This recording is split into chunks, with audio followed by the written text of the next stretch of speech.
I grew up and went to uni and all that sort of thing and majored in ecology. And so that got me very interested in the natural world and immersed in a community of like-minded people like yourself who are working towards some good change in the world. A whole lot in your movie that's very resonant with our mission and values, tackling the climate crisis and communicating climate change to Australians. But it's lovely to get to speak to you and to have you share some of your experience. I'd always had a strong connection with Indonesia, so in love with it as a place. I got a job with a non-profit over in Mentawai, and it was a very remote part of Sumatra, living in the rainforest, where I picked up a video camera and sort of led me to spending some really good deep time with traditional communities out there in the rainforest who really kind of broke open my psyche as to what was the reality of the world. You grow up in modern Australia, we're brought up to think that that's the best one and that you wouldn't even consider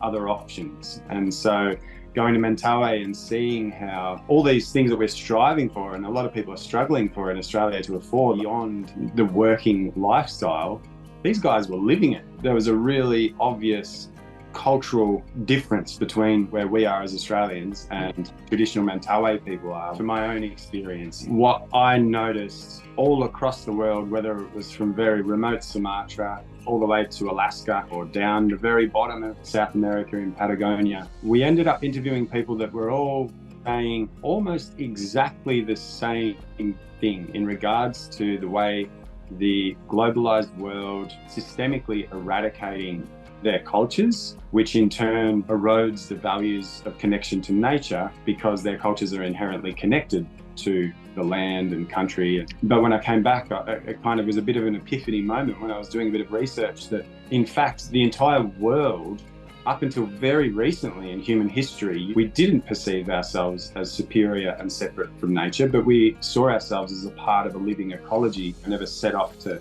investigate this theme. It was especially the First Nations people, especially the Indigenous people, without exception, were impacted highly. We know the story of Alaska and how the big extractive oil and gas industries, the Zapatista people in Mexico, it's just unending fossil fuels that we know are unsustainable. I feel like we all have the capacity to get back to the land or feel whatever it is. If it's a spiritual thing for you, fantastic. If it's just a pragmatic thing, that's great too. That's why it's an inspiring story for the future, I think. When we look at what's happened in the last couple of 100 years, contrast that against however many tens of thousands of years, we have a very obvious definition of a trajectory, this crazy unsustainable trajectory that we know has to change, or we listen to the people who have the stories and the wisdom. Here in Australia, we're a huge fossil fuel producer,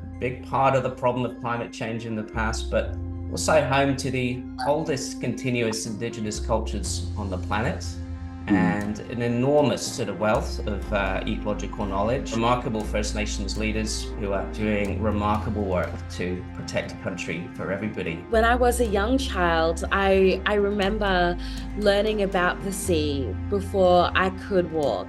I used to sit with my Ate Jack, our patriarch of our family, and stare out across the ocean, where he used to share about our deep connection to the soul water. He would yarn about his time on the pearling lugger boats and share how if we respected and looked after the ocean would look after and protect us. But it really was about how our culture is deeply embedded into the practices of the ocean. It was that language of community, culture, and country that actually really has bound us together with the ocean. Going back to that duty of care, if that was like that, we as saltwater people have a responsibility to always fight for her, because we are the ocean and the ocean is us. By protecting the ocean, you're protecting the people. And so we can do that by using how the footprints before us have gone and treaded carefully and with together in relationship with the land and the ocean and the sky. Living in so-called Australia, we have the largest barrier reef in the world that is home to so many marine invertebrates, not just people. It requires all of us to be able to weave in together our practices to care for our part of our ocean. As we continue to see governments and corporations approve fossil fuel lines, we need to realize that our emissions not only impact here, but it impacts our brothers and sisters as well.